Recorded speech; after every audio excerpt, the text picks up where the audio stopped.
bring Frank up to the room. Frank is going to introduce our guest speaker. What we're proud of is that she is a graduate of the Start a Company program, and we have Michael here in the front of the room too, from Michael Durham Landscaping, who's also a graduate. It's a program that we run.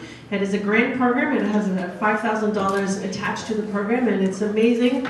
Starting with $5,000, what these businesses can actually achieve. So, you know, you think it's a little bit of money, but it does make a huge difference. Frank, if you can. Yeah. So most people put their jacket on when they go to talk. I take it off, but thank you. So first of all, I'm excited to be here today. First of all, because most of the speakers that have been here, they've all trashed me up here. Every single one is like, let's roast Frank. I don't know Brooke long enough to get roasted, so that's really why I invited her here. For the last couple of weeks, I've been bragging, who's Brooke, who's Brooke, who's Brooke, who's Brooke. I met Brooke at a PRAN, which is the Peterborough Regional Angel. Do I have to? Please think really. Okay, sorry. The Peterborough Regional Angel Network. And Brooke was pitching. And if you've ever pitched, it's really all about the sell. So she sold us, along with her teammates, Jillian, Danielle, that there's money to be made in chimp treats. So you've heard from speakers in the past that, I hate to say it, they've been around for quite a long time, but this is a startup. So what I wanted to do is really, as you guys know, the people that know me, I live for companies like Chimp Tree, where we can get them mentorship, help them, and succeed. So they pitched, I can tell you, due diligence. First of all, as you probably know, October, she wasn't supposed to be the speaker. Our speaker bailed on us for October. I was disappointed, to be quite honest, because I think when you commit, you have to commit. So I called Brooke on the way to Montreal. Within a day, she said, I'm in. I got back and I got every material that I needed. I needed a bio, I needed a pic. She did the summary, I didn't even have to edit it. And those are all traits that I would look for when people are selling me, right? Because I mean, if you're selling your product or service, or you're selling for, you know, to raise money to scale your business, but the one thing at the end of the day that really attracted me the most is the traction, meaning customers. Because customers attract customers. So that's why I decided, I thought, you know what if we can get Brooke here, along with Jillian, although Jillian is in the audience for support. Jillian also, they came from Peterborough in marketing. And then of course they have Danielle. Because it's never just about what we use in the world is called the jockey. It's never about the jockey. You're the jockey. When you're selling, the company that's giving you the business, they're relying on you being the jockey. But it's never about the jockey, it's about the team. It's about the CEO herself. So for me, I'm just going to read a little bit because I prepared some stuff because I wanted to flip it back. Okay. So first of all, the passion you're going to see the scaling, you're going to see that it was a team effort, you're going to see the traction because customers attract, you're going to see the market potential.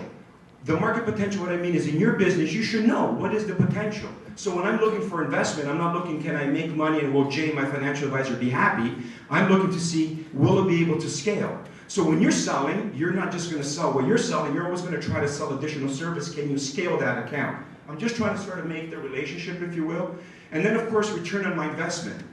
With the return on my investment is really, will I make Jay happy with my portfolio and Kim, my wife? But more so, I'm going to ask you, what is your value proposition that you're giving to your customers? And I know that Brooke's going to talk about that. And then lastly is, she's an awesome CEO. Really is. I called her about this event and she said, I'm tree trekking. I don't know what tree trekking is. But I guess it's a thing that today CEOs do with their staff to make the team better. And so they do that kind of stuff. So listen, please, let me tell you a little bit about Brooke, the CEO, and who I call the leader of the band. Brooke Hammer founded Chimp Treats in her last semester at Trent University. She basically took a passion and made it into a business. As a busy student, passionate vegan, and a varsity athlete, training 20 to 30 hours a week. Chimp Treats is an innovative health food company creating amazing new snacks made entirely from fruit with nothing else added. The product to start is called Nice Cream. It is a sweet and creamy frozen dessert made entirely from bananas. I also like the name Chimp Treats. People think it's about monkeys. It's not, but it is delicious. Healthy snack, was extremely popular on social media, but not available on store shelves anywhere. I've tried it twice, and I gotta tell you, it's lovely. The first time I didn't even know that it was just fruit. I thought it was actually ice cream. Brooke thought if people could purchase their banana-based snack conveniently on grocery store shelves, they would love it. Turns out she was right. There were a few very good reasons why nobody else was making this. So it took about 12 months of research and development. It was a long journey to create what today is called an ice cream. In that time, this is the cool part, in that time the team grew from 1 to 10, relationships were raised, funds were raised. Chimp Treats launched mass market in June 2017. This is only the last year. And I really wanted to have more, I reached out to Sherry at the Spark Center and I said, please invite some of the startups because, this is motivational. There's a lot of good stuff, but it all comes down to traction. So here's the accounts that they landed so far. Whole Foods. If you're going to be a natural and you're not in Whole Foods, it's a hell of a listing. Sobeys, Metro, Food Basics, Foodland, and so on. She's also expanding into Western Canada with a broker. This is all great stuff. Awesome, right? Is it not? Yes, Jay. You're giving her whole presentation. No, listen. All right. Come on. So, is there any other financial advisors in the room?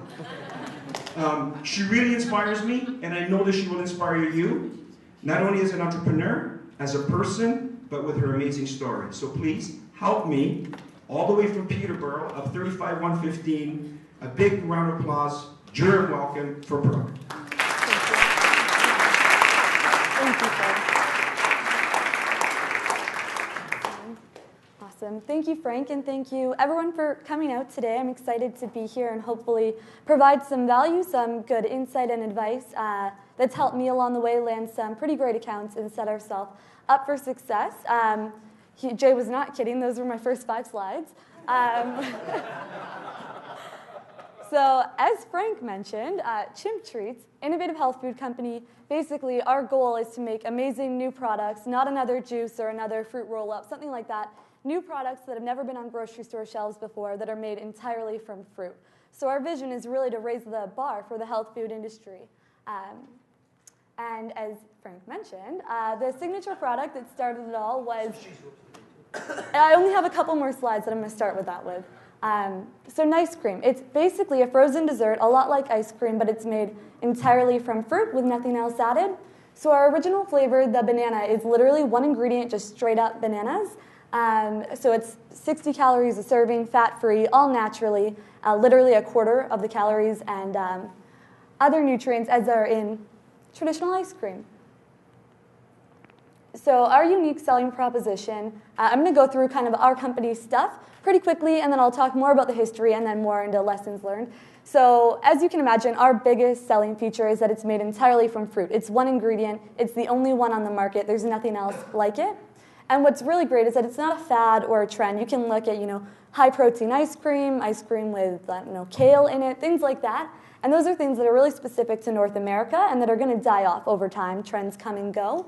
And whereas fruit is really, timeless. It's something that's consumed most in the world. So bananas are the most popular fruit in the world and the most widely consumed. And fruit is here to stay. So it's a really great thing to build our business on. And this is what I always tell people, providing value. If you want to, make $1 million, someone once told me, then you have to provide $1 million worth of value to the world. And when you look at it that way, that's a lot of value that you have to provide. So the world doesn't really need another juice company. There are exciting new innovative ways to do a juice company that are surely valuable, but looking at it through that lens, does the world need another X? And then you have your answer, and you can build from there, differentiate, provide more value, and you're in a much better position to sell when you have something unique. It's not just picking between 10 of the same items. So our main market is millennial women, 20 to 40, educated, busy, on the go, likely working full-time. They may have young children. This is our primary market, but what's amazing is, like I said, it's bananas, right? It's not a trendy food or a fad. So we see our customers when I'm doing in-store demos and when we're at any events. It's such a wide range in terms of where you come from, how old you are, what walk of life that you're coming from. So that's been amazing for us, and why we really target millennial women, which I think is important when you're trying to pick who are your customers. We have twofold. We have to sell ourselves to buyers so that they'll actually stock our product, and then we then have to also sell ourselves to customers so that they'll go in, they'll pick it up on the shelf, and keep coming back. So we picked millennial women. It was the perfect fit for us. They were the people who were already making our product at home but could not yet buy it on the shelves. They're the largest living generation, and they're the trendsetters and the brand loyalists. They want to find the new products, they want to share it with their friends, and they want to find them early on. And millennial women specifically consistently and significantly over-index in the health food category, so they're buying more health food products than anybody else or any other segment of the population. And they use social media every single day, which is important when you're trying to figure out how you're going to target your customers. So the last part in our company part of the presentation is just our history, where it started, where we came from, who the team is. So as Frank said, we started back in my first semester, in my last semester at Trent University. I was a varsity runner at the time. I coached our competitive cheerleading team and was working and doing full-time school. I was studying business, so really busy, but really passionate about health and fitness, nutrition, and wellness. And I actually found a recipe for an ice cream on Instagram, and millions of people were making it. It's basically taking frozen bananas, blending it up, and you get a product that's kind of like soft serve at the end, but you couldn't actually buy it anywhere, and it was a lot of prep work to make. And I thought that if people could just buy it at Sobeys, at Metro, when they're doing their shopping, it's one ingredient, couldn't be healthier, it tastes amazing, that they would love it. You don't have to do any of the work, and it would be, if it could be similarly priced to the competitors, it's really a home run. So that's kind of where the idea started. And from there, I did what's called Bear's Lair. You might have heard of it. There's probably another similar one in Durham region. So it is a pitch competition. It's styled after Dragon's Den. And that's where we got started. That's where we did the first pitch. We got our first kind of feedback from not only business people in Peterborough, but also so many potential customers. And the response from that, we won the People's Choice Award. And a bunch of other awards. So we got a really great response, and it was a really good indicator that we were onto something that could be really great. So from there, we did a soft launch, started beta testing the product in June of 2016. At that time, I was still making everything. We had a little facility. I was peeling every banana myself, staying up till 3 a.m., crying into a big pile of banana peels, wondering what I got myself into. And since then, it's come a long way. So I don't peel bananas anymore, which is nice. I realized you can buy them pureed with nothing added, so that was a good win for me. And that's kind of where we got our first market validation. We were in quite a few cafes in Peterborough and a couple little health food stores, just really trying to test the market. Would consumers like it? How much would they pay for it? What did they think of it? Would retailers sell it? And that's where I got a lot of the numbers too, in terms of what's expected margin-wise, distribution-wise, who are good distributors. I really kind of took those connections and tried to extrapolate more data. So in that time, like I said, I was making it by hand, so I could only make 4 pints at a time, which is not a lot. So it was not an efficient way to do it at all. And the end product was good, but it wasn't great. So it took us about 12 months of R&D. We worked with the world's leading ice cream manufacturing expert that I was introduced to through an ice cream manufacturer in Peterborough, actually. So we worked with him, and then one of my early advisors did all the manufacturing for PepsiCo, and specifically for Minute Maid. So together we collaborated and we came up with the process that we use now, which has increased my production by at least 20 times. So that was amazing. That's kind of where we got to in that 12 months. It was a lot of testing. We modified our own equipment, added a lot of custom pieces to really get it to where it is. So now, in terms of aeration, texture, consistency, it is leaps and bounds from where it used to be and really on par with the rest of the industry. And in that time, that 12 months, we did grow from being just myself doing everything to a team of 10. Specifically, we're a team of 3 full-time in office, the main team. So Jillian does all of our marketing and was an amazing addition to our team. So I don't have to do any of that anymore. Just planning campaigns, coming up with ideas, and brainstorming. So that was amazing. And then our third member is Danielle. She does all of our operations, supply chain, logistics, transportation, and she supervises all of our production workers. And what we just recently did in the past 3 months is we partnered with Community Living in Peterborough. So my background, my first business that I started was a training program for young adults with special needs to help in that transition from structured high school life to the adult community. It's a big change. And my brother, who has Down syndrome, really struggled with that transition. So that was my first business where I kind of got introduced to entrepreneurship. And And we just had an aha moment looking for production workers. We're having a hard time getting people who would make the drive an hour away every day from Peterborough. Couldn't find people where we're actually manufacturing in Colborne, Ontario. And when we did, they wouldn't consistently show up. We were having quite a few problems because it was something that was only happening 2 days a week. So it's hard to find really reliable people who are going to come in 2 days a week, different days every week. And I thought, if my brother was fortunate enough and could be closer, he lives a couple thousand kilometers away, he would love this job. He would actually come to work. He'd be happy to be here. And, it would give him a lot of purpose and a lot of meaning. So that was important to us, and within a month we had formed a formal partnership with Community Living and hired our first production workers under that partnership. So that has been fantastic for us and something that we are hoping to continue in the future. And then, so 3 of us full-time in office, we have 3 production workers, and then the other 4 are contract brand ambassadors. So they're the ones that we've handpicked to actually be in the stores doing sampling events, engaging with customers and building sales that way. So June of this year is when we launched. So in that interim, we actually got our first big listing. Whole Foods market is huge for any health food company. You ask any health food company, what you want is Whole Foods. It's its own validation, and it's a great place to be. The target markets are just so similar.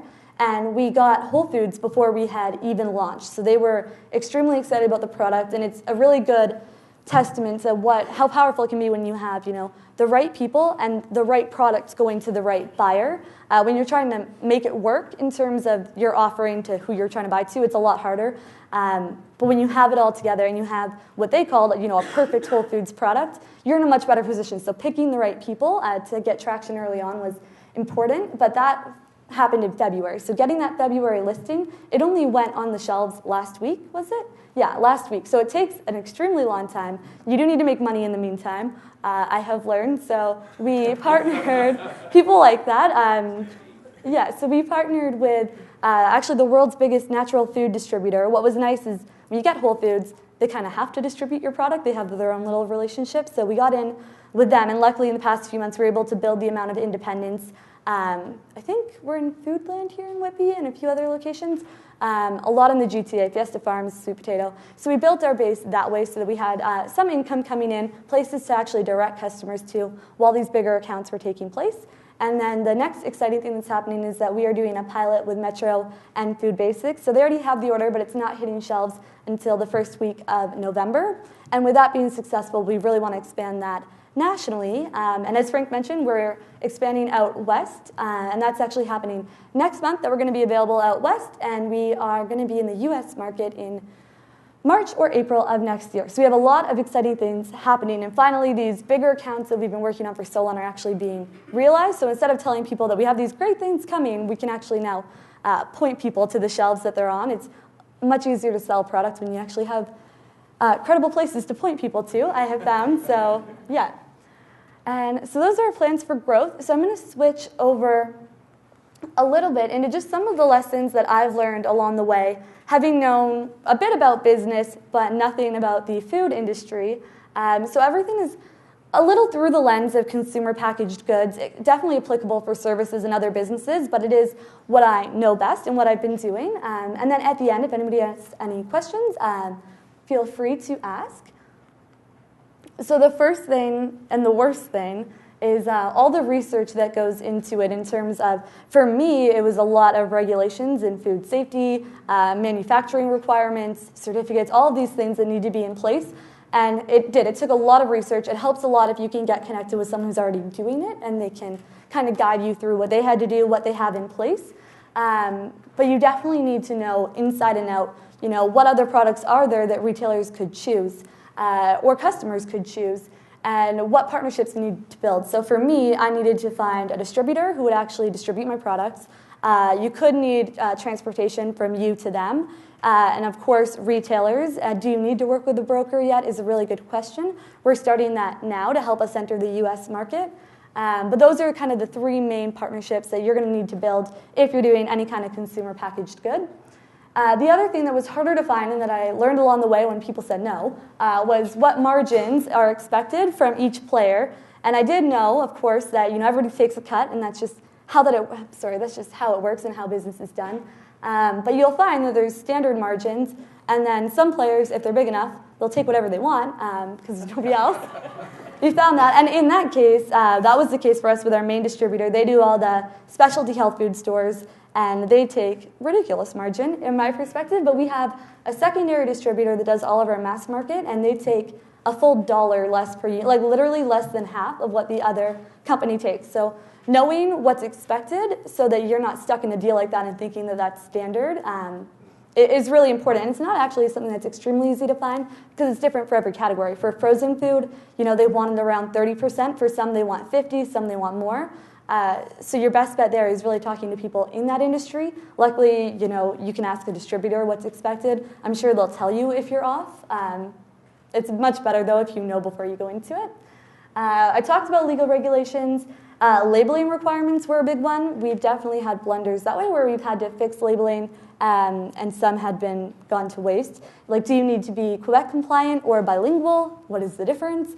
I found very quickly. So we had our packaging. It was bilingual, which means it was French and English. The English was bigger and we had smaller French underneath, but that doesn't work in Quebec. It has to be same size, and I did not know that before. Now that we do, we are sold in Quebec and we can be sold all over Quebec. So knowing those things earlier would have helped me save a couple $1,000s at least, and just knowing what's expected because you get so many chances with a distributor, with a retailer, so the less they have to correct you when you do things wrong is usually nice, but they are typically understanding for sure. And then what metrics they typically expect. So all the jargon and terms that are used are different in every industry, and you should have a good understanding of them. It can sometimes be hard to find them. Knowing what inside spending was, I think I know now, was a big one. And same with what margins are expected. I talked about that, what kind of throughput they're looking for.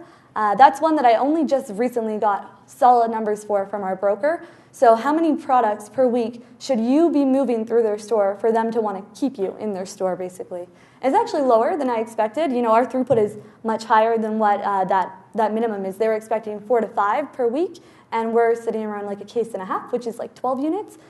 So we're in a good spot there for mass market. But it's a pleasant surprise. At least I wasn't a lot under what the industry standard was. And this I'll go through it quick, but it's in line with the last slide. So understanding category review schedules and buying cycles. This was something I had no idea, but it takes a real long time to go from somebody saying yes to actually putting you on their shelves. Like a very, very, very long time. So basically, right now, we're in a really busy time because it's our category review. So all the products are being reviewed right now in Metro, Whole Foods, Costco, like literally everywhere. They're doing the frozen dessert review. And these products won't actually hit the shelves until spring of next year. And when we got that Whole Foods listing back in February, it didn't actually hit the shelves until last week. So it does. It takes a really long time. And understanding that beforehand, because we launched June of this year, which is not a great time if you want to be out in June of this year. So knowing that much beforehand and planning, you would think February to June would be enough time, but those schedules for mass market players, they don't like to go off schedule. So we did have to wait until October, but it's great because right now we're building that base with Costco regions and Whole Foods regions in the States in the right review schedule, and it's going to be rolling out in spring of next year. So if I had a better understanding of category review schedules before I started, we could have had more mass market listings right at the launch. Okay, so just moving on to the pitch, and this was a hard one because as I mentioned, for consumer packaged good, you have to pitch yourself to retailers and to customers, depending on the setting. If you're at an event, doing a sampling event, anything like that, and you need to really know what's valuable to them and what they look for, and it's always different. Same with, I pitched myself for sure to Jillian to join a startup team where you don't make a whole lot of money. It's a lot of work. So I feel like I really had to sell that one, bringing great team members on board. Same with investors, same with anybody. You're doing something no one else has ever done before. You have no proof or guarantee that it's going to work. I didn't even have the process figured out when we got Whole Foods. So with all those things in mind, it can be difficult to figure out what's valuable to everybody and what you should highlight. So I think the biggest thing is identifying all the different buyers. I just mentioned all of the ones that I've worked with. And the biggest thing is to pique interest in the first sentence and be really clear. My biggest pet peeve is when I have no idea what someone's talking about or what their product is or what they're offering, because the whole time nobody is listening to you and they're just trying to figure out who you are and why you're here. So that was kind of my biggest one, and then having a really clear ask and identify the next steps, because you can leave and it was amazing, and then nothing happens, and you don't want to have to follow up later, but just checking in, like what's going to happen in the future. So taking the initiative that way, and do you see this doing well in your store, or where, like what's your schedule like, what's your timeline for a decision on this? Not bad questions to ask and not unexpected at all, and then at least you have a good time frame in mind, especially if you need to communicate that to other parties later. And then the other part of this, in terms of consumer packaged goods, retail buyers care mainly about three things. They want to know quickly what your product is, why it's going to sell more than any other product, how much you're going to sell for, how much they're going to make. And those are really the three main things. Everything else is going into that, making sure you can manufacture, distribute, do all these things to keep up and to have the inside spending. But those are really the three main things, and that was one of the biggest differences that I found in pitching to buyers as opposed to anybody else. The next is what I mentioned. Is your product even a good fit for who you're trying to sell it to? They might buy it, but there are likely better fits out there for most. So Whole Foods is really our perfect market in terms of the demographic shopping there, what they support, what their values are.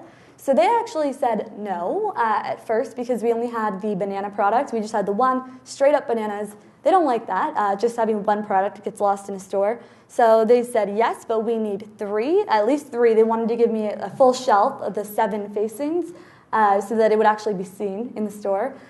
So I had to go away and develop 2 other products. I told them, yeah, we developed strawberry and mango. I'll bring them next time. And I had to go away and develop strawberry and mango. But it worked out. And then knowing what else is in their store. For us, we know that there is no exact product like ours on the market. We do know that in the States there's a banana sorbet. Ingredients are water, sugar, bananas, other things. But it is a similar product that we're aware of. Because the worst thing is when a buyer says, well, you have a product just like this, and you ask them what it is, you should say no, it's not, well, not no. You should tell them that your product is better and you should know why. And ours is that, it's not water, sugar, bananas, it's just straight up bananas. It's not another sorbet that's flavored. It's its whole own thing. So just knowing what's out there, because you definitely don't want to ask someone who's telling you, they're saying that, giving you the opportunity to prove why you're better. So if you're having to ask them and then go away and get information and come back to them, it's kind of a lost opportunity if you could have been more prepared. And then who is it coming through the stores? We may not be a great fit for No Frills. No Frills is a great retailer, but we might not be the best fit for them, where we could be a better fit for Sobeys or for Metro or for Whole Foods. So really knowing where you're at there and how far you can go to accommodate somebody. Like how far can we drop the price to accommodate a retailer without making other retailers unhappy? And is it even worthwhile to do? And the last is just pricing, positioning, exactly with that. Where you're priced at kind of goes along with the target market. And how everything else in the store is positioned. If it's an entirely health food store, they're probably not looking at a lot of junk food products, which has been kind of the biggest thing, is knowing who you're talking to and your audience. I mentioned this before, but your first sentence should always be what you're selling. Buyers, when you're pitching to investors, you want to tell a story, and if you're pitching to a customer, you have a story, you have a line. And I've learned really quickly that buyers don't like stories, and they don't care. They have 5 minutes, so you can keep all the storytelling. They want to know, and a lot of times it can be intimidating. They're quite a few that I have met have been very aggressive. They don't have a lot of time. They're all scheduled. And they say, so what is it? How much is it? How much are we going to make? I don't think so. How much are we really going to make? And it just goes that way. So if you were to sit down and to start telling the story, which I have tried to do, they are not usually very receptive. So in the first sentence, it should be really clear what you're doing. An ice cream, frozen dessert, it's made entirely from fruit, nothing else added, the only thing like it on the market. And make sure they have a good understanding. Of course, it helps if you bring food samples. They're a lot more receptive if you have food, but it is one that might just be for us. So just things to support your pitch with. So no, you don't need storytelling, but aside from those 3 things that I mentioned, what are they looking for? So the benefits and the features of the product, mine have been pretty clear. I've said them a few times. So knowing, just 3 things. Why is someone in that aisle going to buy your product and not the other ones? You should have them already, but those should be things you can just list off, and then they should be things that aren't going to make people question you. People should be nodding along, like, oh yeah, of course people want healthier products. Of course they want this. Of course they want that. If they're going to disagree with what your benefit is, you should either reword it or reevaluate if that's actually something that's impacting people's buying behavior.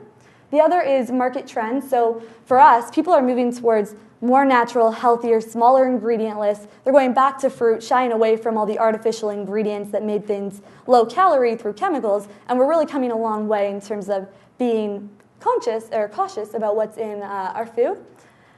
The last is retail support, which is how much support you're going to provide to the retailer. We do in-store demos. Some require inside spending, so a portion of the money that they're paying to you, they would get a discount off of that because you're providing a portion for them to use for inside spending. They might want you to do flyers, which can be really costly. What was it? The Metro one was like $25,000 to be in their one flyer, so that did not happen, but they might require that, and then you can tell them why it won't happen. And then solid financials. So you should definitely know how much you're going to sell it to them for, how much they're going to sell it for, what their margins are. Because if you have to think about any of those, it puts a lot of doubt in their mind, especially if you are a startup and it's not something that's out there. You really need to build trust and credibility. So knowing all of those numbers is a big thing. And I just have this picture here because a big thing that we use, you're a new product. How are you going to get people to hear of you? We have our whole marketing support and marketing campaign. That's great.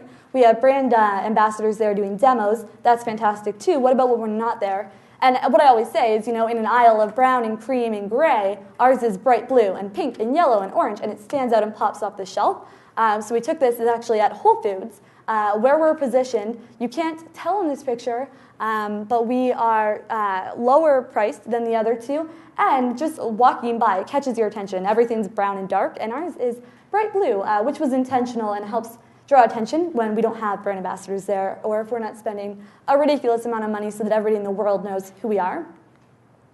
So just a few tips that I learned, and you want to be really clear, and you want to be really concise, and you don't want to waste someone's time, and they don't really care for the fluff anyways. So actually engaging somebody I found to be harder to do when you're trying not to tell a story and not to waste anyone's time, but engaging somebody. It could even be, do you think this would sell well in your store? And just asking them questions that you know are going to be a yes, but it actually gets someone involved and they feel like they're contributing in a part, so you're agreeing on stuff because you're saying the same thing. And if you're agreeing on things, it's more ideal to create a partnership.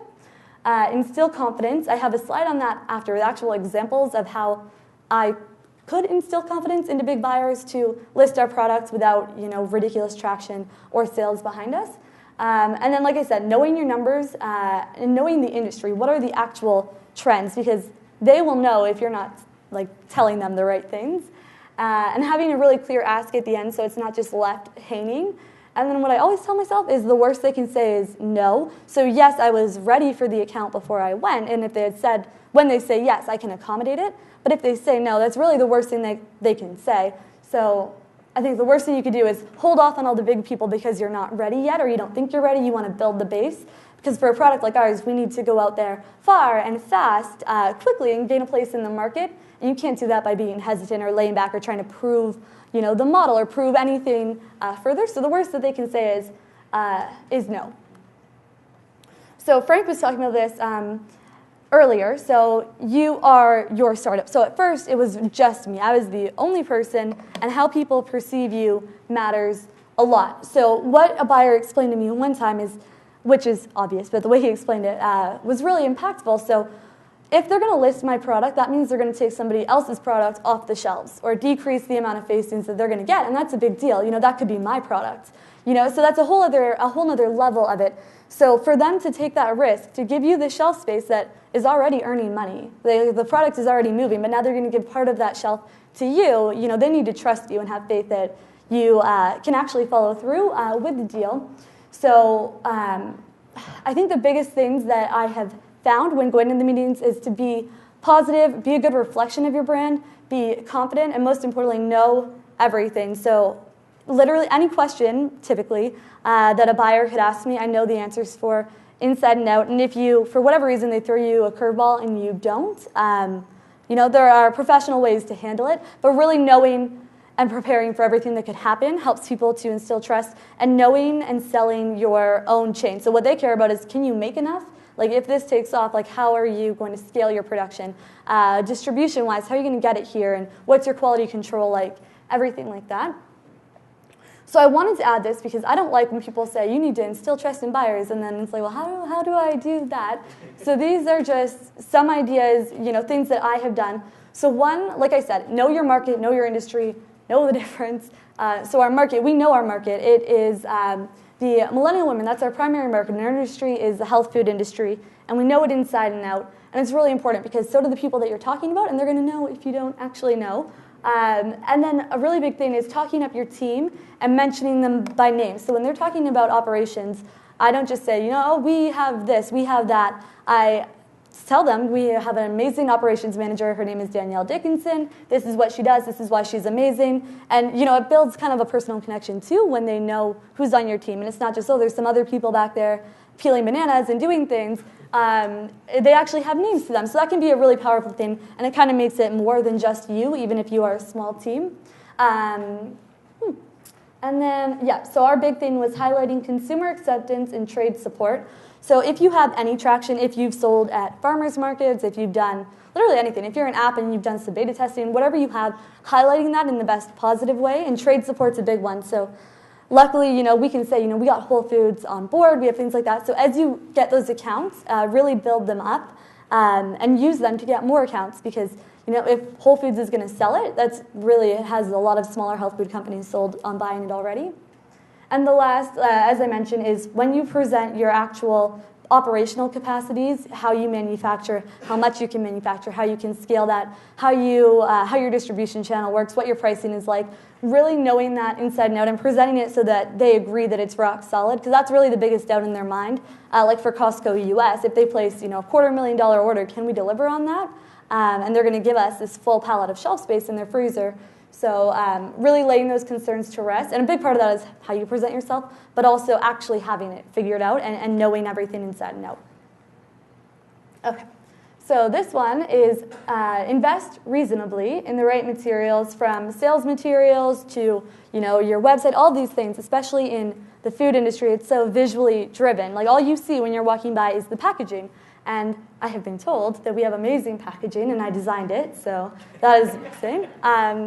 And from that right down to, our sell sheets took a lot of time going into them and went through so many iterations. Same with our little thank you cards in the middle there. They say thanks a bunch on it with a bunch of bananas behind it.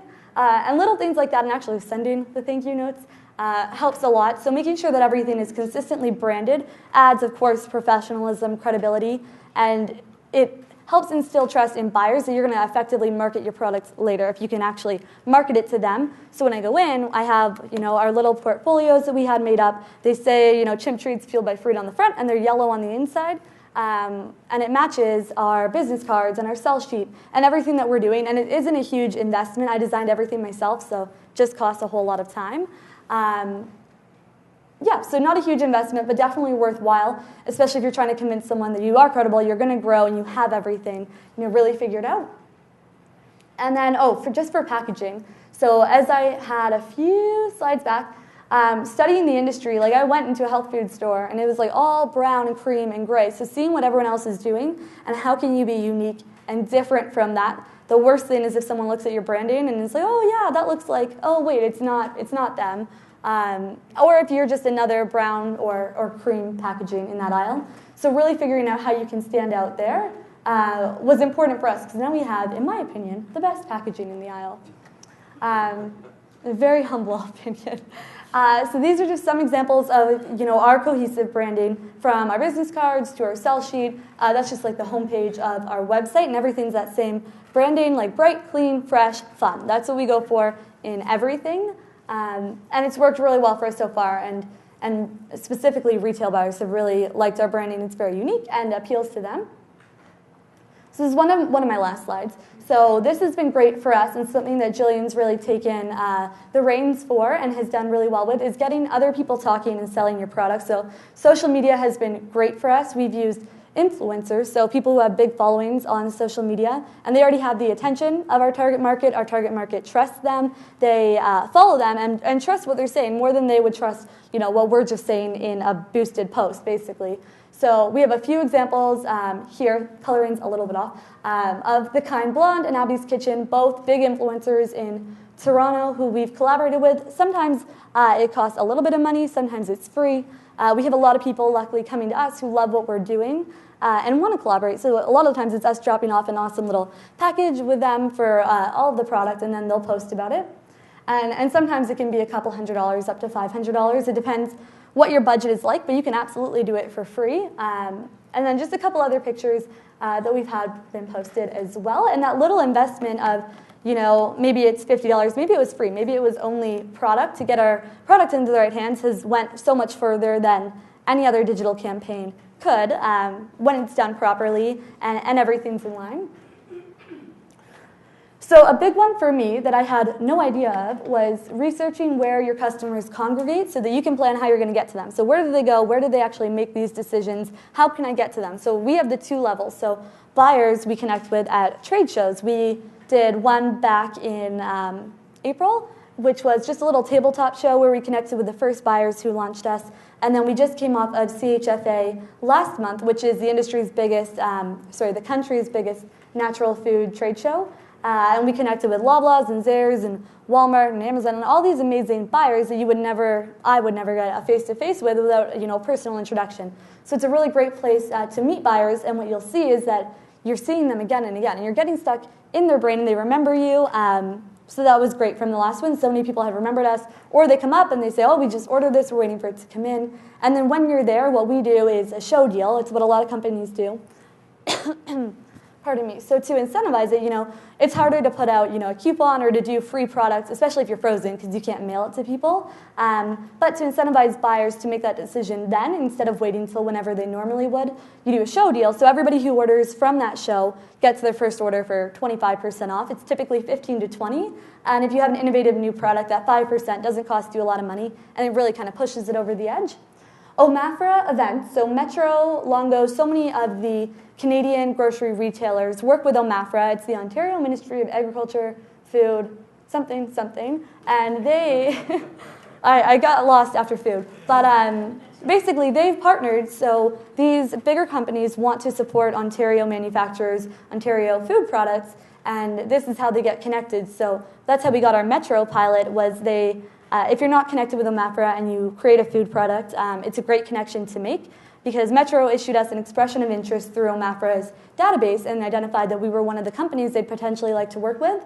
And then from there, OMAFRA held an event in Belleville. So you got 5 minutes with a buyer, and they got to try your product. You got 3 minutes to pitch to them, and we ended up getting the listing and building that way.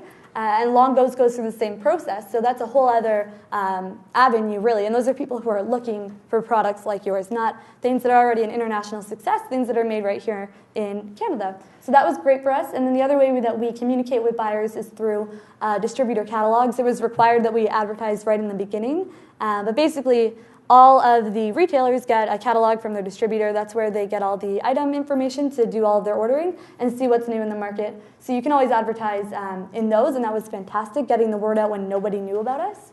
And then the last is through a broker. So we just partnered with Food Innovations, and it has been fantastic so far. We're really excited about it, but they are bringing our product to some of their buyers throughout the States, from every region of Costco to regions of Whole Foods. So that's been great for us, and we're now at that point because I can't really knock on doors all over the States trying to get a face-to-face, and it would never be as effective as someone who already has that relationship. So if you are trying to enter a market that's far away from you, or not something that you're comfortable in, or not something that you are an expert in, and especially if it's the food industry where it's really hard to get a face-to-face, brokers can be great. Typically take around 5%, but with mass market accounts, you get lower distribution costs, and it typically evens out. And then how we connect with consumers. So I said we did the in-store demos. We do consumer shows. We did the Toronto Vegan Food and Drink Festival, which was pretty good for us. And also, we've done quite a few events, and social media has really been our biggest way of connecting, whether it be through our own social media accounts, doing influencer campaigns, things like that. It's been fantastic for us as well. And my second last one is just getting connected was really important with us. We are part of the Cube. It's a business incubator in Peterborough, the innovation cluster. And that connected me with my first advisor, who then connected me with our first round of shareholders. And and other experts that I would need and potential partners in our distribution chain. So that was really important to us, and unless you ask people if they have these connections, you won't know. And luckily, there are so many organizations like OPN that want to make the connections and want to help you, so it's not like you're asking them to do something that they don't already want to do. So, and that's what I found. If you build good relationships and people like and trust you and they really believe in what you're doing, they want to help you, especially in our industry. So potential connections, I put, government organizations, OCE, OMAFRA, things like that, they're great. Advisors and investors you work with, same with industry professionals. If you, like for myself, there's a bakery in Peterborough, Stickling's Bakery, and they distribute through our distributor. They were available in Whole Foods. So I talked to them to get more information.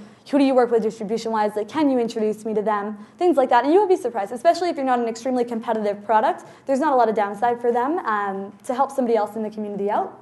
And then take the meeting has been a big one. Even if you don't think the benefit's going to be there, if you don't think, this person's going to buy my product, or they're going to invest, or they're going to do anything, they could have so many great connections for you. Maybe they just want to help. Maybe they are passionate about the local business community, and you have no idea what opportunity that can open up. So within reason, take the meeting if you can.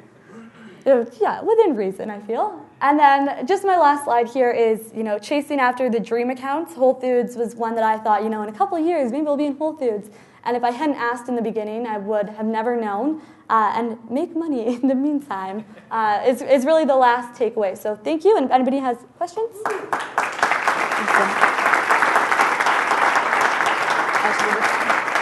Thank you.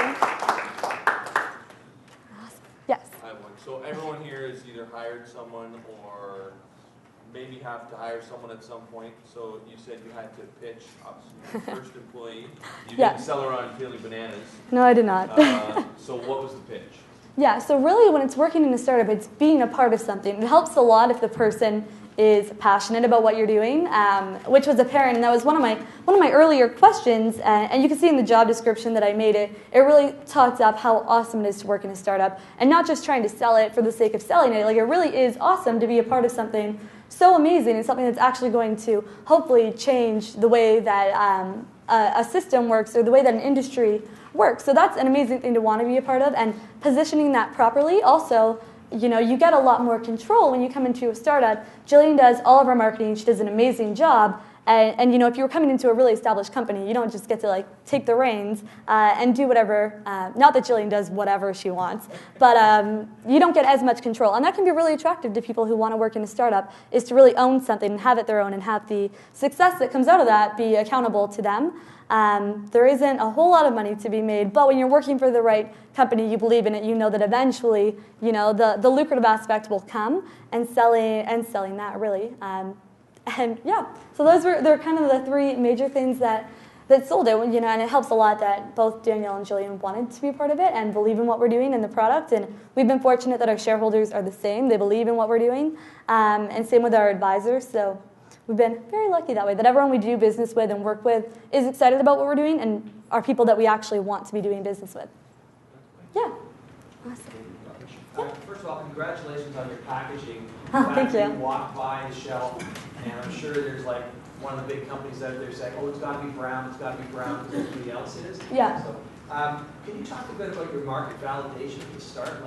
Did you just ask friends and family, or did you actually have to try to sell it? Yeah. So I was kind of fortunate in that I started really when I pitched at Bearslayer was the first time anybody had ever heard that idea come out of me before, besides the business incubator that I work with. So when I was there, I got to sample it to so many people, and that's when you really know, are people going to buy it? And what's great about being a part of a strong business community, and Peterborough is amazing for that, is that I took it to Joanne's Place, if anyone's ever heard of it. It's a few stores, it's a health food store.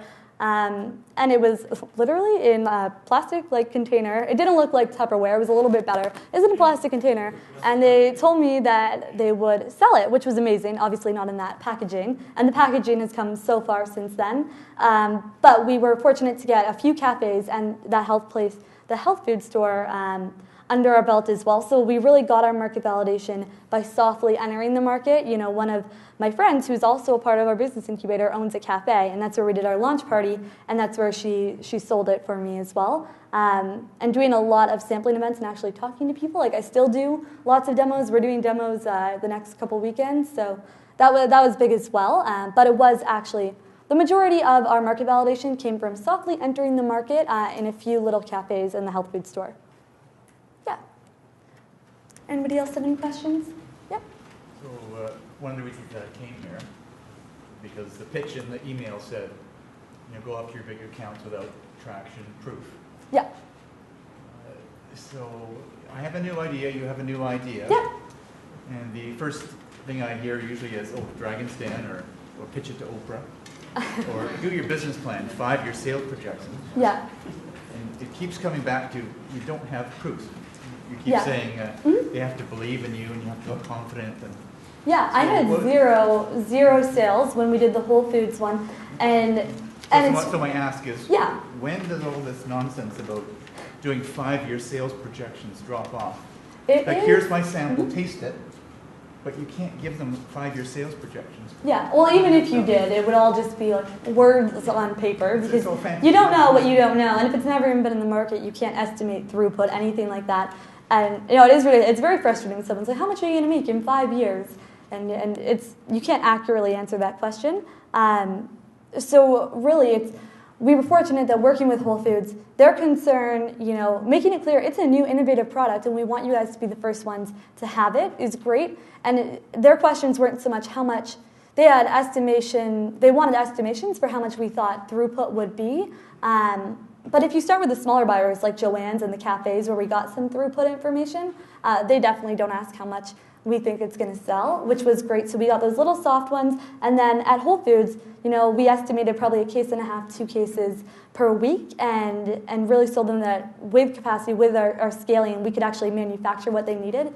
And they didn't ask us for, multi-year projections. So I think the answer is if someone is asking you, what's your 5-year sales projections, they really don't understand. They're asking you an incorrect answer for a brand new product.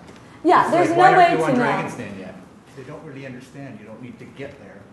Yeah, no, and that's what, you find in almost anything. Like sometimes, even if you're pitching, say, to investors, not everybody's an expert in your industry, and they might ask you a question that's a standard metric that they would use in any other industry that might not be the most applicable in what you're doing. And it's the same sometimes. I've had a couple buyers ask questions that don't really make sense, or sometimes people just aren't going to get it. Sometimes someone's going to say, well, 2 bananas cost $1, so why would someone pay 6 for them? And when you start at that place, it's really hard to go anywhere. But yeah, definitely not a question that needs to be asked. And I really sell that it is innovative, it's brand new. And here's some of the support that we have. And now with that, we got a couple more names with Metro and Whole Foods Food Basics. And now I'm taking that and I'm going to Costco and Whole Foods in the US. And I'm saying, now look at this trade support. And just keep building that and playing them kind of off of each other. And that way we're hoping to get enough leverage and build a big enough footprint in the market to be able to hold our own, because competitors eventually, of course, will come in. They always do.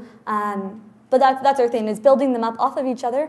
And that's what we found. As soon as when we're talking to smaller health food stores, and we tell them, we are rolling out in Whole Foods, we're on the shelves in Whole Foods, and it's like its own little validation. So find whatever your industry is, whatever their validation is, and if you can achieve that, that's great. But using what you can and building them up off each other. Like I would start with Joanne's Place, and then I might take that to the local Sobeys or Metro, and then I could take, which is what I did. I had the Joanne's Place. We went to the Peterborough Sobeys, and then a couple other Sobeys around, because we're in the Sobeys, and then you can build them up after that.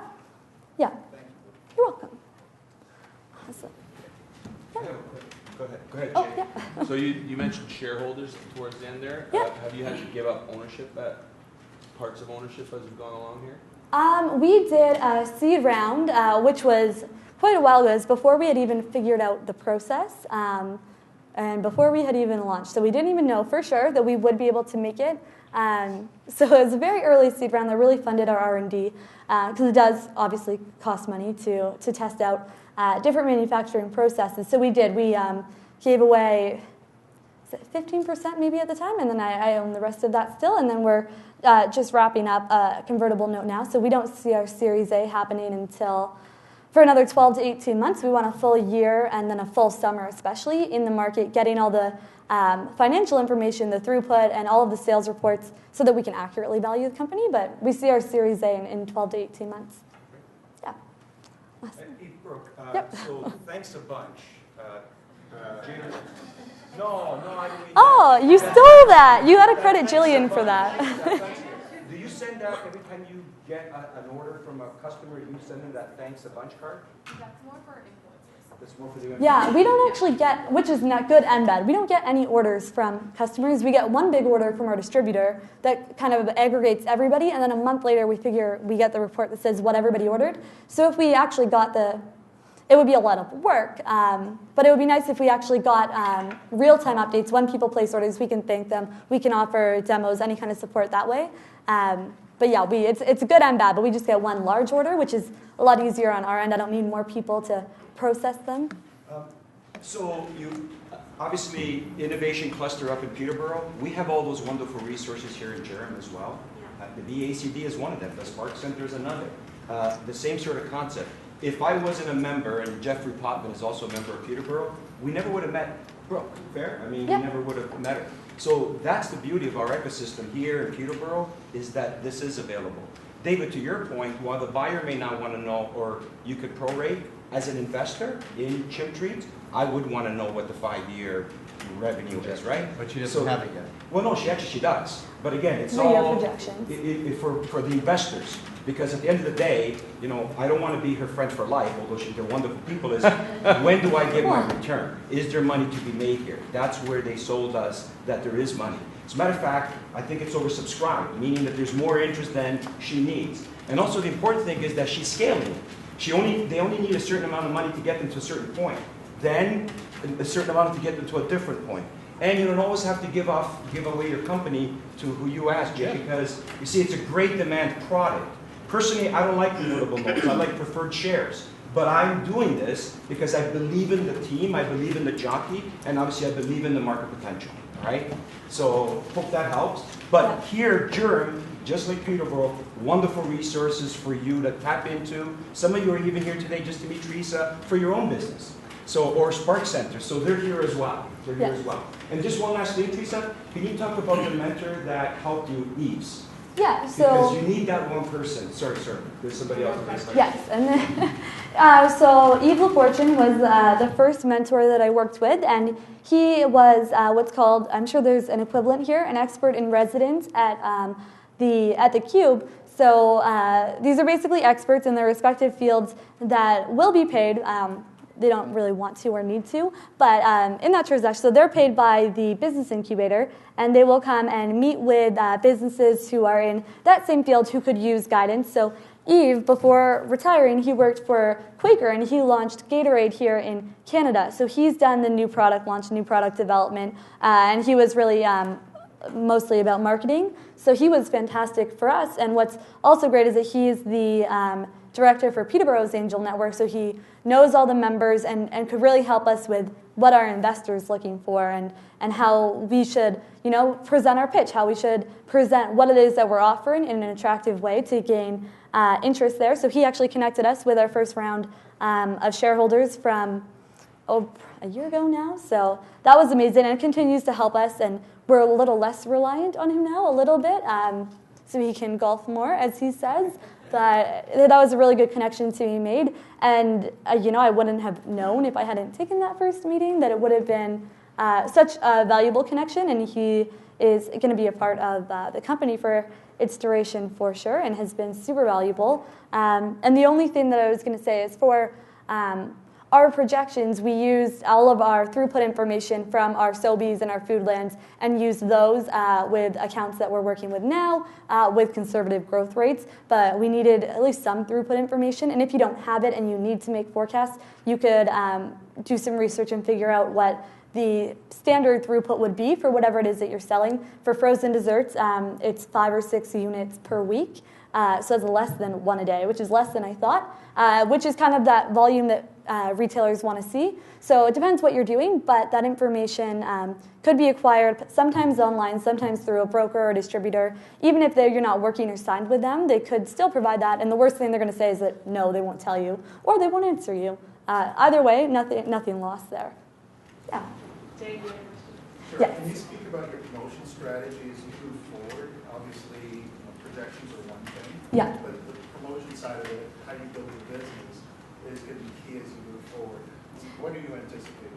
Yeah, so we do have a significant part of our marketing happening online. So we just segmenting it in terms of reaching new buyers. That was the hardest thing. Our distributor is going to make us available in Western Canada, so we'll be available coast to coast for distribution next month. But we have no retailers yet. Like, we had no retailers yet in Western Canada, and I am not there. So how are we going to get those buyers to sell our product, being the buyer side of it? And that's really why we saw the need now to partner with a broker. We held it off for quite a while, and especially entering the U.S. market. So partnering with great companies who believe in what you're doing, who already have the relationships that would take so long that you probably wouldn't be able to build, and letting them sell your product to the people that they're already selling products to and already have products in their stores. That's a great partnership for us.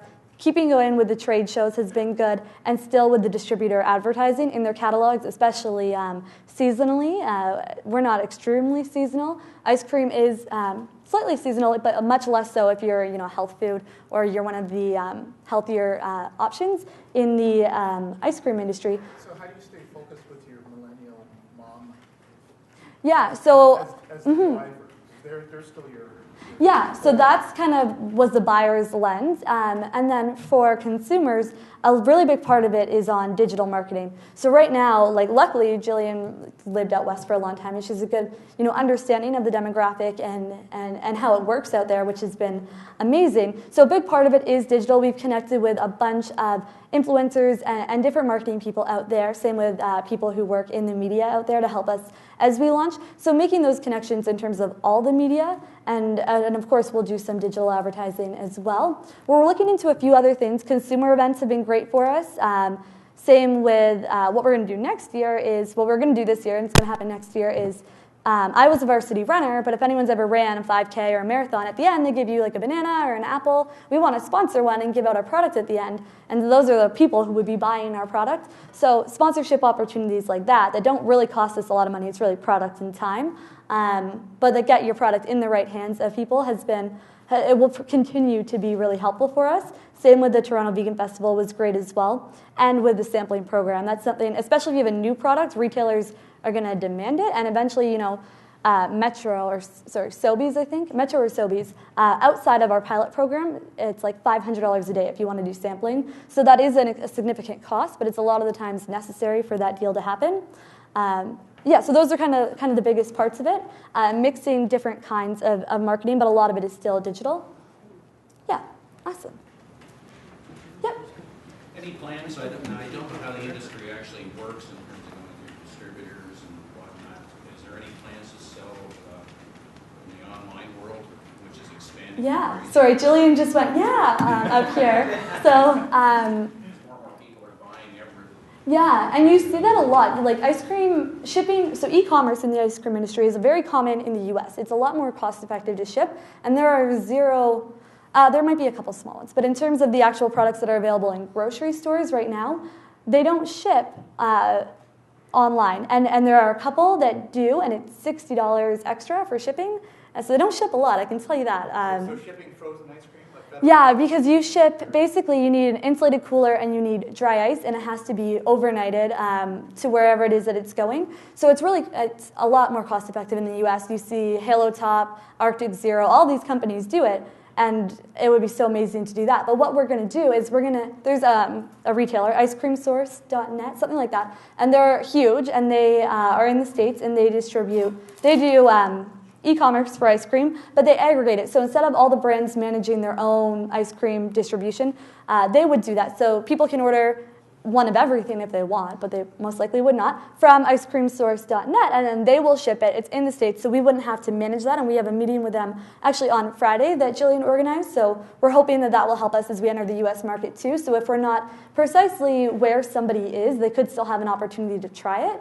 Because the worst thing is when people are like, I'm in LA, I'm in New York, I'm wherever. And if you're not there yet and you have to turn them away. So there is that option. We most likely won't ever be able to do it in Canada unless there's some kind of reform or change in the cost of shipping, especially if you're shipping dry ice. But we're looking into it for the states to help us enter that market.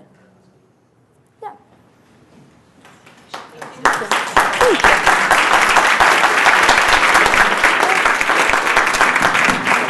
Thank you so much. So thank you everybody for being here today. Our next event is on November the 15th. It's during the Do It in Durham week. I hope that you sign up and show up here. Please stay, network with each other, maybe chat with Brooke or myself in Spark Center. Sherry is here, as is Michelle. They'd love to talk to you as well. Thanks for being here today. And there's more coffee and eats. Thanks everybody.